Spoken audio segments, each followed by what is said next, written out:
from the heart of Dubai, where tomorrow is being built today, to the world. Welcome to the CTO Show with Mehmet. Here, we redefine technology and reimagine possibilities. With Mehmet, delve into the riveting realms of AI, cybersecurity, and digital technology. Experience the thrilling highs and lows of startups. Immerse yourself in the spirit of entrepreneurship and witness the future of business innovation being written in real time. Now, without further ado, let's tune in and explore the future. Hello and welcome back to a new episode of the CTO Show with Mehmet. I have today a special guest joining me from Scotland, Sebastian. Thank you very much for being on the show today. The way I love to do it is I keep it to my guests to introduce themselves. And I have a theory, no one can introduce someone better than themselves. So the floor is yours. Oh, wow. Okay. So I've got to make a really good first impression here. So yes, I actually used to be part of one of the most hated groups in the UK. I was a used car salesman. And well, throughout my years of being a used car salesman, I learned the art of charisma. And now I'm coming to you today as a charisma coach, speaking to your audience and looking to share some insights and some valuable information. Welcome to the show, Sebastian. And is it still that happening? People, they don't love use like salespeople who works in the car industry. Is that true? Yeah, Anyway, got a bit of a bad rap. I actually remember when I first told my mum that I was going to become a car salesman.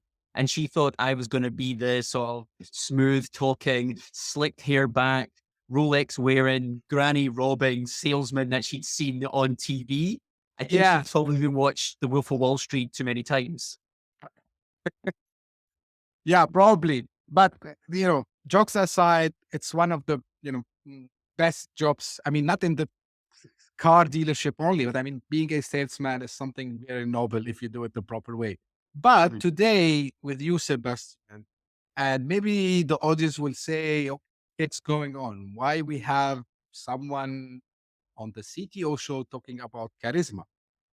Of course, I have my own theory, but what I would love to do with you today, Sebastian, first, let's put some definitions, right? So let's say what is charisma, and then we can take it further from there. Great question. What is charisma? The Greeks at first coined the phrase charisma. They actually described it as a divine gift, which I think is just beautiful. But it actually has given it a bit of a bad reputation that charisma is this thing that's untangible. It's something that you can't describe. It's something that, when you look at somebody, you can tell when they've got it, but you just can't quite put it into words. And essentially what I've been able to do is take charisma, define it and put it down. And essentially charisma is a breakdown of soft skills that when applied has magical effects. And that is what charisma is. Now, the second question I would ask you, Sebastian, before we again deep dive more into it, is it something that we get born with it, or is it something that we acquire, by experience, maybe by training, maybe by following several, certain steps, or I don't know, formulas, whatever? Another great question. So there's been a lot of misconceptions about charisma. One of the key ones is what you've just mentioned there, is that can charisma be taught? Can it be learned? Can you acquire it? And the answer to that is absolutely. Charisma is the breakdown of soft skills like making a good first impression, like storytelling, holding yourself in a conversation, being able to build rapport, being able to influence and persuade others, being able to use your words, your language, and your body language to make other people feel good and to align to your way of thinking. Now, of course, there's going to be people who are born naturally, maybe a little bit better at one of those skills, but there's absolutely every way where somebody can learn those skills and then apply it to become charismatic. That's cool. So where I can start. Let's say I I I want to have this charisma, right? Mhm. So is there like a test people they do? Like, is it like someone that should like? How do you call someone charismatic? Let me put it this way, in a more straightforward question. Like, what are there should must be some traits for the person who is charismatic, right? So, how we can spot these guys? Well, let me put the question back at you. What do you think charisma is? Okay, that's a very good question. So now removing what I put it into framing, like what other people want us to think charisma is. So in my opinion, charisma is someone who the moment they enter a place, they get the attention on them. And they Mhm. do, and that is a mix between, of course, how they look. And I'm not saying about like handsome guy or beautiful woman or something like this, but I mean, you feel that there's a soul here. So they are present. Second, the way they talk and the way I would say they communicate with people. Like for Mhm. me, this is someone who's charismatic. Now let's hear your view. It's great. That first story that you said there about, somebody walking into a room, we would sort of describe that as a magnetic presence. Somebody that you look at and you just gravitate to. Essentially, what we believe is charismatic people are people who are effective communicators, who can be exceptional leaders, people who are able to convey themselves with competence and assertiveness, people who are able to use their language to persuade and influence other people. I think the misconception is to be charismatic, you have to be that person at the party who's joking, he's laughing, and he's telling brilliant stories, and everybody wants to listen to. But that kind of brings these misconceptions that if you're introverted, if you're somebody who likes to get down into the tech and into the detail and maybe sit on their laptop and code all day, you can't be charismatic, but it's just not true. Introverts can tell amazing stories. They can be fantastic listeners. They're able to communicate concisely. And these are all things that are really important. Now, what I would say to you is where does charisma come into in the business world and in the tech world? Well, let's just say you are working at a startup or you have that $1 million idea. You're going to have to convince somebody to either buy from you, to invest in you, to work for you. These skills of being able to influence and persuade is that charisma. It's about creating the loyalty and the desire to be part of whatever it is you're doing. And you can do that through charisma. I'm happy that you brought this, Sebastian, because actually this is one of the things I want to start asking you about while we explore more about charisma. Now, you mentioned one use case, which is startup founders. And as I was telling you before we started our session today or our recording today, that I have a passion for startups. And I believe, majority of the time, the problem is if you don't have this ability to communicate in a right way, so people can understand what you're saying. So this is where I believe charisma is key. And when we say charisma again, to the definition that we agreed on, not the one. And I love, Sebastian, the example you gave, like this guy in the party or like he's in a gathering and everyone, he's joking, um, like sorry for the term, but I consider them like, I don't know, like let's keep it like safe mode, I would say. And say, I like to call some of them, not all of them, some of them they are really charismatic, but we have a lot of charlatans, right? Mm. So yeah, so people who they try, you feel they are trying to grab the attention to them instead of like spontaneously people get attracted to them. Now, let's go back to the charisma and leadership. Now, whether Mhm. it's someone who holds a, like leadership title or managerial title, whatever it is, in a company working in tech, or for someone in a startup. So what are like some of the strategies you can share with us for these tech leaders or startup founders to maintain, this clear and impactful, let's say, communication with their teams, right? And the other question I would ask you, Sebastian, which is related to this, and how in today's world, everyone talks about also like remote, hybrid work.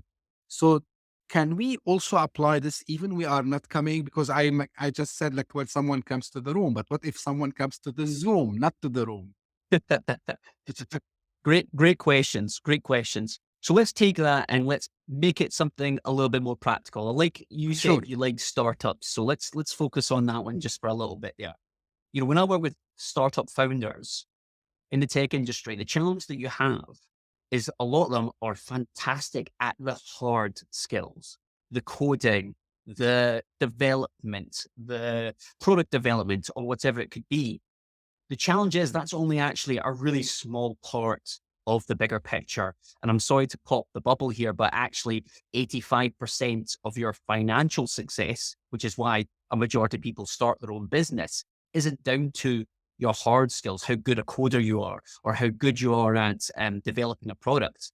It all comes down to your soft skills, your personality, your ability to communicate. So if you're somebody there who's like, wow, I'm in this business and I can't make any more money, then actually getting more qualifications, doing more courses, probably not going to help you, but actually investing your time and energy into developing your soft skills, your ability to communicate is actually going to exponentially take you up. So let's put it back again into practical terms. You're a startup founder.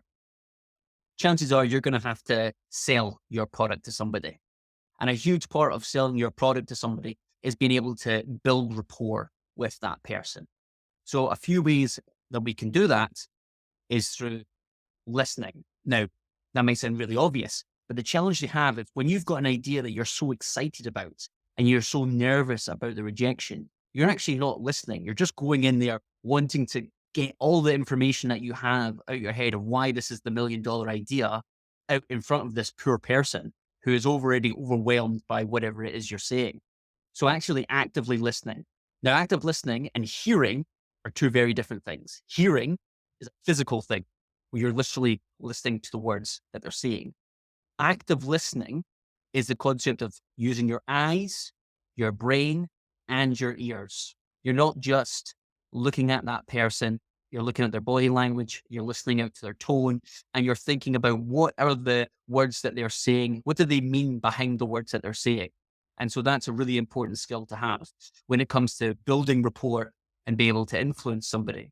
Because if you're listening, then you can actually take your product, find out the features, functions, and the benefits of it, and then apply it to all the information that you've been listening to. The next element is asking good questions. Asking open questions we all know about, but the problem is most people, 99% of the time, don't build rapport and get to that level of charisma because they stay in that small talking phase. And there's 4 phases. There's the small talk, which is that, God, the traffic's a bit busy today. Or, oh, did you see the weather? Or did you watch the football game at the weekend? That's a small talk. There's nothing wrong with it. But people usually just either stay in it or they avoid it altogether. You have to get in there to get deeper with somebody. So you have the small talk. The next level is fact sharing. That's when I say to you, what do you do for a living? And you give me some information about you. And I say, well, I do this for a living. You're sharing facts between each other. The next level that you want to go down to is the common grounds. What are the things that you have in common with this person? Now, there could be a lot of instances where you have nothing in common with the person. A great example is football. I could say, oh, I love football. Maybe, did you watch the football game in the weekend? And you didn't. You hate football. You don't like it. You know nothing about it. But you don't want to say that to me because you're going to suck the wind out of the conversation and leave me feeling like, a bit deflated. But what am I actually bonding over? I'm bonding over a passion. I'm bonding over an interest. So that's an opportunity for somebody to go, well, I know nothing about football, but actually you seem very passionate about it. What is it that you love so much about it? Or that's when you go, well, I didn't watch the football, but I love rugby. I love basketball. I love video games. And you bring that into it. You're just bonding over the fact that you're passionate about something. And then the last level is having an emotional connection, getting the person to open up and share personal thoughts, feelings, and opinions. And that's the 4 levels that you really want to be drilling down into. Some people go a little bit of the way, some people don't go all the way. And that's the challenge when people are building rapport, trying to get people to be charismatic. Because ultimately, if you can get the person talking about themselves, they will leave that conversation feeling like they've had the best conversation of their lives. I mean, Mimi, I'm going to throw it over at you. There's been a time where I was at a party and someone said to me, God, you've been speaking to that person for a long time. What did you actually speak about? And I was like, you know what? I can't actually remember. But when I look back at it, they were just able to get me to open up and start talking about myself. So I'll throw it over to you. Can you tell me some interactions, some things that you've gone through that you felt were particularly charismatic? I felt other people charismatic, you mean? Yeah, yeah, yeah. Yeah. For me, it happens because the nature of my work, I have to talk to a lot of people. And it doesn't happen every day, but yeah, like sometimes you have, I go to a meeting, for example, and it happened several times. And it's not necessarily that we ask about football and hobbies and all this stuff, but and there are very rare occasions where because I'm wearing the consultant hat, so I'm going to talk, right? But I found myself, in a situation where I had to stop speaking because the other person is passionately, for example, it happened to me, talking about, for example, history, which happened that is a topic that I know I like as well, right? I Mhm. like to talk about history. And yeah, like exactly the same feeling. Like, and then we looked to the watch and said, "Oh my god! Like we were supposed to meet for 1 hour, and here we go. Like it's 2.5 hours, and we're talking, and then even we forget about what was the purpose of the meeting actually in the first place." So this is something happens to me not very often, but when it happens with people that they are really smart. We can call them charismatic. So yeah, especially in the field that I am in. And I think people who works in startups and in tech, they face these things as well, especially if they have to interact like with a lot of other stakeholders. Um, but yeah, definitely. And the only thing I want to ask you, Sebastian, like, and I think Yeah. people should not take it. They should take it in a positive way, actually. So if you are able to get the other person to take the conversation from you while you're talking, if you get the power of listening and then let them express themselves, actually you end up by getting more information than what you need, especially if you work again. We started talking about sales, but let's be honest, everyone sells, even the tech guy who's sitting behind the um, screen and typing on the keyboard. At the end of the day, he's doing something that he's gonna show to his colleagues, to his manager, and say, "Hey, like, see what I have done," and this is selling, right? So this is why I love this topic. I'm passionate about this topic, Sebastian. I can Yeah, see it, you. but I feel like this is just to be us agreeing with each other because ultimately, whether you're a CEO of a Fortune 500 company, you're a sales manager of an organization, or you're a mother that's trying to convince her toddler to get dressed for school, you're persuading, you're influencing, you're trying to do it. And I love the example you said there because it's you sell yourself whether you're going for a job promotion, a salary increase. It's not just the startups. It can absolutely, we don't think of charisma as a productivity tool. That's the thing that's interesting because when we're charismatic and people like us, people in nature naturally want to do more for us. So when we send that person an email, you will want to make sure that your email is on the top of their pile. That means they respond back to you quicker. They'll do the tasks that you ask them to do quicker. So that's why leaders need to start looking at charisma as a real tool within the corporate world. And let us talk about, Sebastian, the benefits of doing this. So tell me about, like, if I am someone sitting in the C-suite, or maybe again I'm an executive. So how this will help me. Of course, we talked about the personal level, but also like for my business, like what could have as impact on my team, on the productivity. If you Mhm. can share something from real life examples as well. Yeah, of course, of course. So the key things here, when you're looking at developing your charisma, what are the benefits that you're going to have? Well, the immediate benefit is you're going to become more memorable. That's the first thing. So I've worked with C-suite executives, and they are in board meetings, they're in networking events, and they are speaking with their chairman. And so many times they say they've met the person already, and then they meet them for a second time, and they're reintroducing themselves, and they have that awkward moment where the other person doesn't remember them. The second thing is you're going to be given a lot more opportunities because people like you, people want to work with you, people are going to be naturally gravitating to your personality, your aura, whatever you want to call it. That could be other executives, it could be job opportunities, it could be clients wanting to work with you. And lastly, we had talked about elements of being a productivity tool as well. Now, one thing I'll give you a real life example, somebody that I was working with had a meeting with a minister within Saudi Arabia.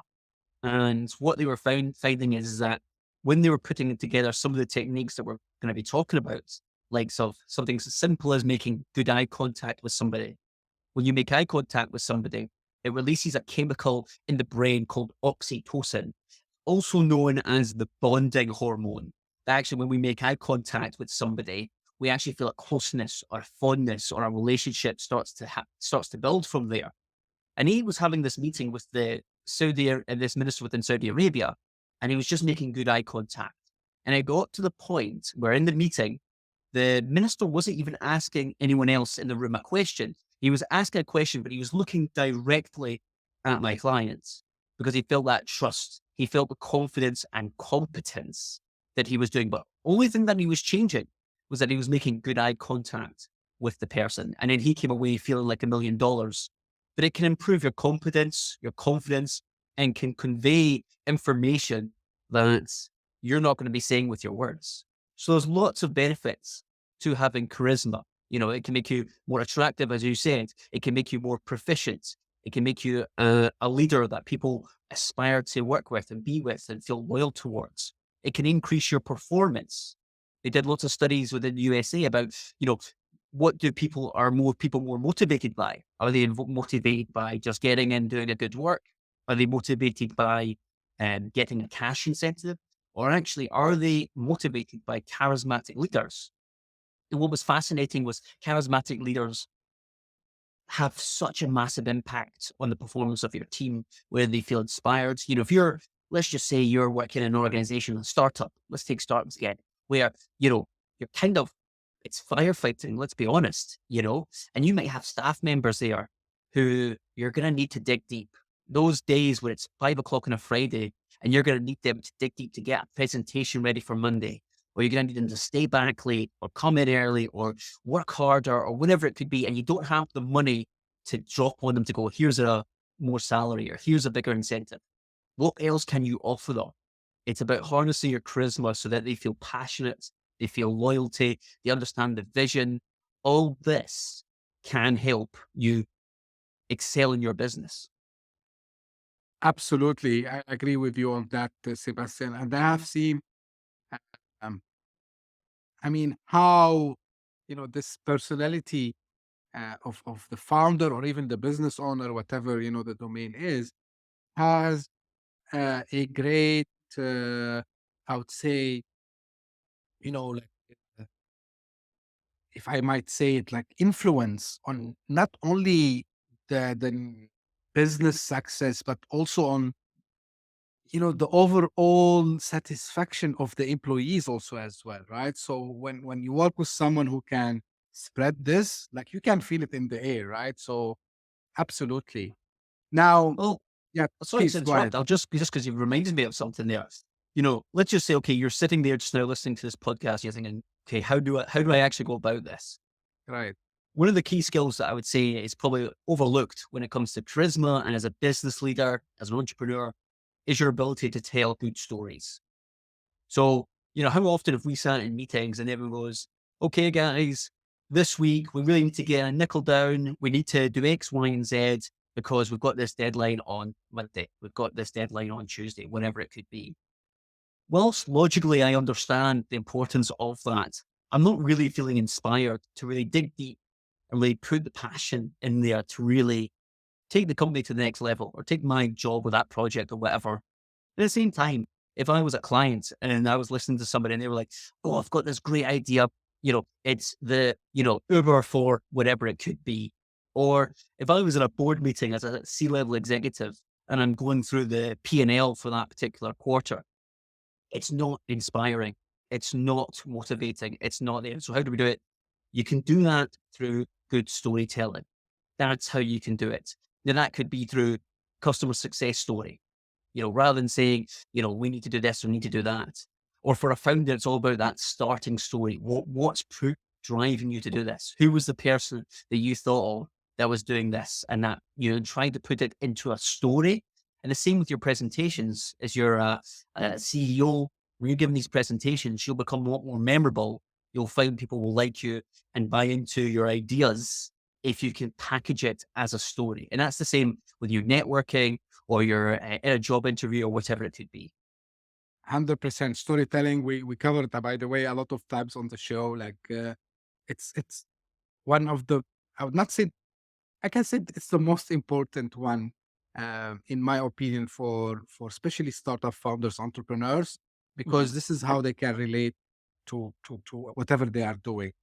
Now, when I was preparing for today, Sebastian, like, I've seen like you spoken about the dangers of a combination.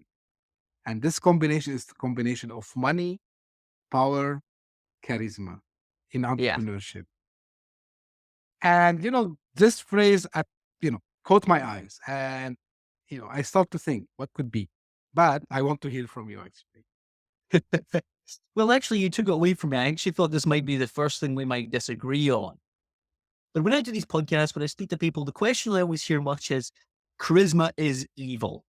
Because you look at people throughout history and there's been notoriously evil or bad people who use their charisma to get what they want, to manipulate people. The best one you would say is that all cult leaders have charisma. And I've studied it and they do have charisma. There's no getting around that.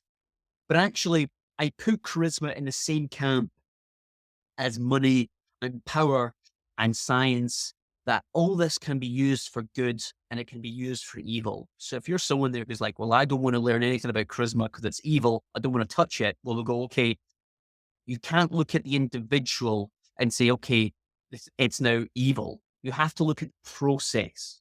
These cult leaders, what's the process that they're using? And can you actually apply it to your own situation, with the caveat being that you're doing it in a genuine and authentic way.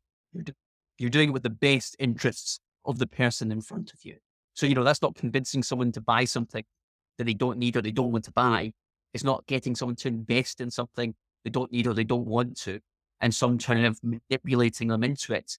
Charisma is basically learning about the other person, finding it, building a relationship with them, and then fitting your product to the needs and wants of what they have. So that's the nature of it. But yeah, it's a really interesting one because, power can have so many great things. Money can bring so many great things. You can give generously to charities. You can invest in life-changing businesses that are going to make a huge impact on the world. But at the same time, money can also, bribe people. It can also be used to, change the minds of politicians. So, all these things can have their pros and cons with it. But I'm interested to hear your thoughts on the sort of evil and good side of charisma. I think we have similar thoughts here, because anything else, like, even, by the way, even in technology, and if you think about technology, it's like something which is an abstract thing, right? So, but it still can be used for good or be used for evil. Um, and like any other skill or soft skill that you might have by nature or you learn it, again, you can use it both ways. And I don't think charisma is different than these, because, and to your point also, because I told you, like, I love history. So yes, like, all the bad guys in history, they were having good charisma actually, because they had this skill of talking in a way that it's so persuasive that people, they believe that these guys are saying something true, or Mhm. they convince them, they manage to convince them to do things which are wrong. And if I think about the business world, or as our friends in the US, they say, oh boy, like, yeah, yeah, I've seen it a lot of times. And because you have, and sometimes, let me tell you this, Sebastian, I think sometimes you might disagree now with me. Maybe you will agree. I don't know. There is something I call fake charisma. And the fake charisma comes from uh, the fact that sometimes you get into a place not by hard work, but I don't know, somehow, we'll not dig deep much in this, but and then you start to put the charisma on top of this leadership position that you've got, or this position that you've got. It must not necessarily you are a C-suite or a founder, but you start to fake it, and you fake the charisma. And this is where I don't like it. I don't like the word charisma if this is what it means. It means these type of guys. I don't know if you would agree me on this. Yeah, I think I understand what you're saying. For me, look, everything has got to be unhinged. The pillar of everything has to be genuine and authentic. That's the key to everything. Humans are actually really good lie detectors. We see it with our guts. The gut instinct. So we can tell when someone's putting it on, and when saying you just described it there, I can tell when someone's being fake. The challenge you have in the corporate world, there's a system called PIE, P-I-E. The P stands for performance. And this is down to reasons why people get promoted within their work. Performance only counts to like 10% of the reasons why people get promotion. So if you're working very hard and like learning your good skills and trying to get better at your job, it actually counts as very little to the reason why people get promoted. The I stands for image. That is, how do people perceive you? Do people perceive you as competent? Do they see you as a person who gets results? Do they see you as somebody who's confident, as somebody who does a good job?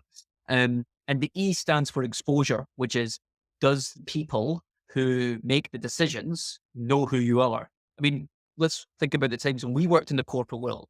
I mean, I could think of loads of times where I was like, I see this person all the time, but what do they actually do? Like, I see this person walking around, or I see that team over there, and nobody actually knows what they do. So if that person came to you and said, I want to work with you, I'd be thinking, mate, I don't even know what you do. I don't know if you're any good. I don't know what you are. Whereas actually the person who perhaps puts more emphasis on their image and the exposure has got a better chance of getting a promotion. And in a perfect world, it'd be the person who works the hardest, and it would be the person who is the best at the job. But unfortunately, we don't live in the perfect world. And there's people who do climb career ladders who are incompetent, but are incredibly persuasive. And that's, I suppose, where we start to get into the gray area. So what I'm trying to do is give people who are fantastic at their job, got great technical skills, and I hate to see them missing out on opportunities because they've just put so much emphasis, they've studied so much, they've learned so much, but they just can't, when they get in front of a decision maker, how do they actually persuade them that they're the right person? Or how do they convey that they are trustworthy immediately when they're in front of somebody? And these are the issues that people are facing. Yeah, that's a very valid point of view, I would say.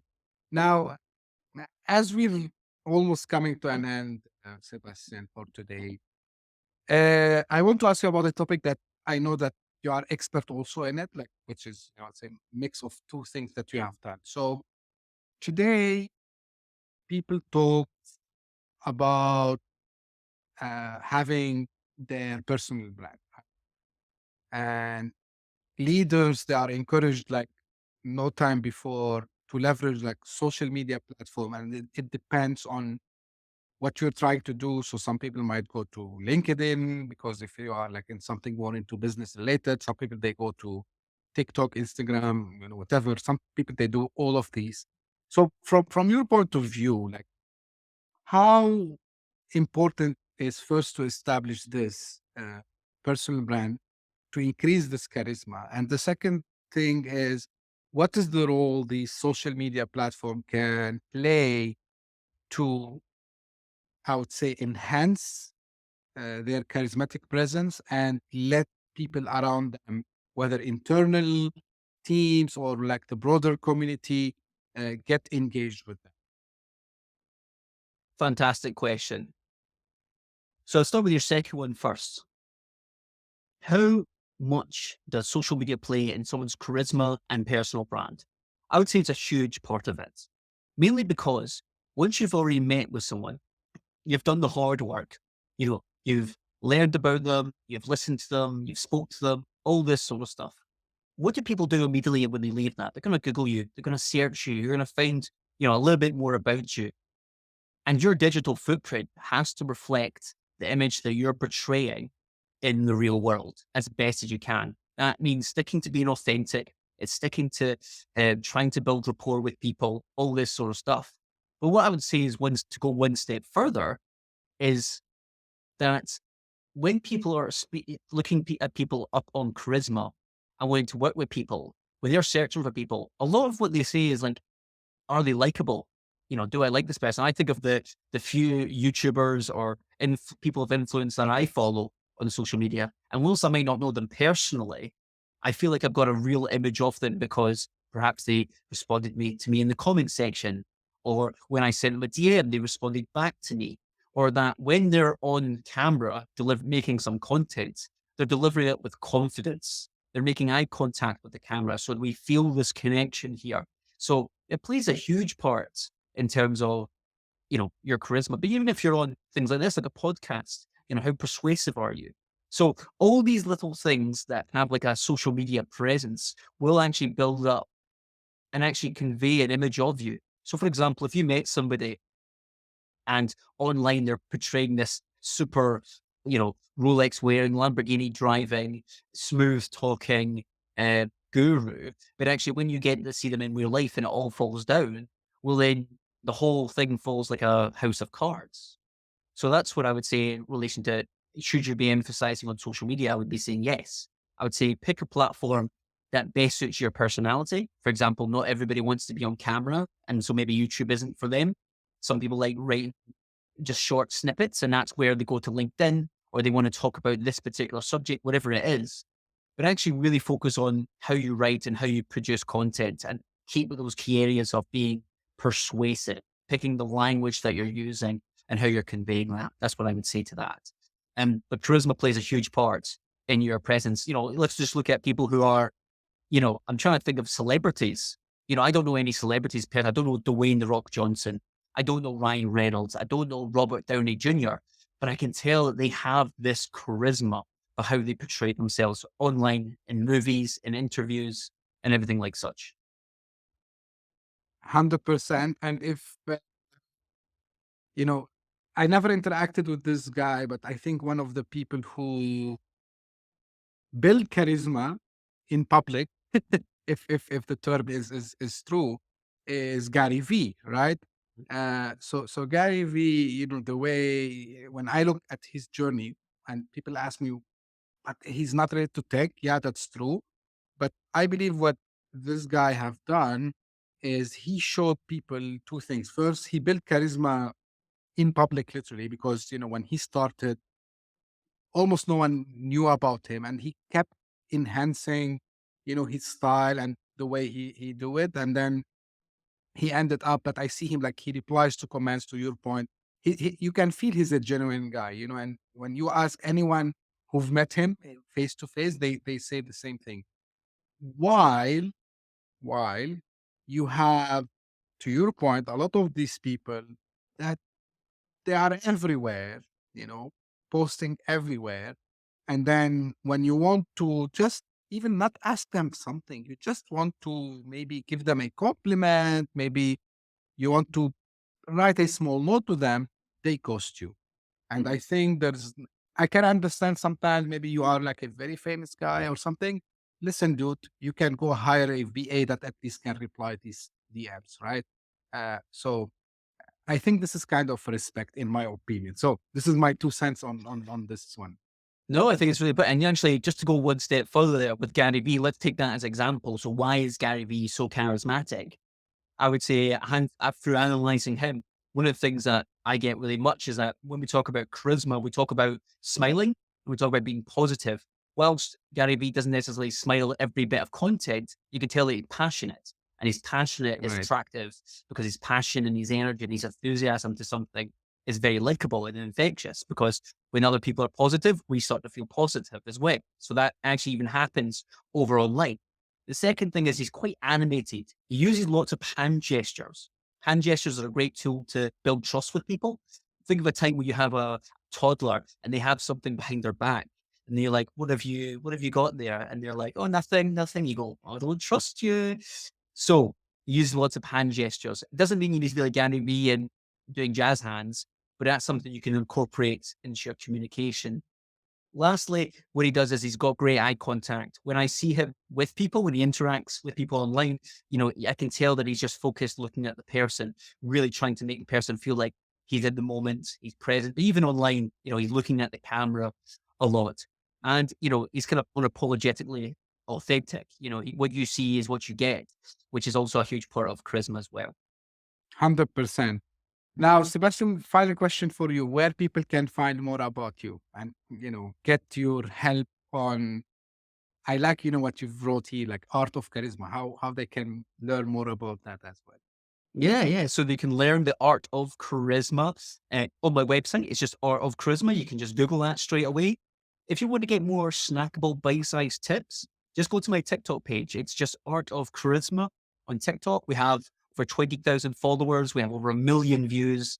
And so people get real value from the TikTok page. But if you're somebody who's a C-suite executive, you're looking at trying to get some more opportunities, then the website is the best place to go. Or if you don't have any confidence and you're unsure and you just want a quick question, you can always send me an email. It's just artofcharisma@outlook.com. Great. I will make sure I put all these in the show notes.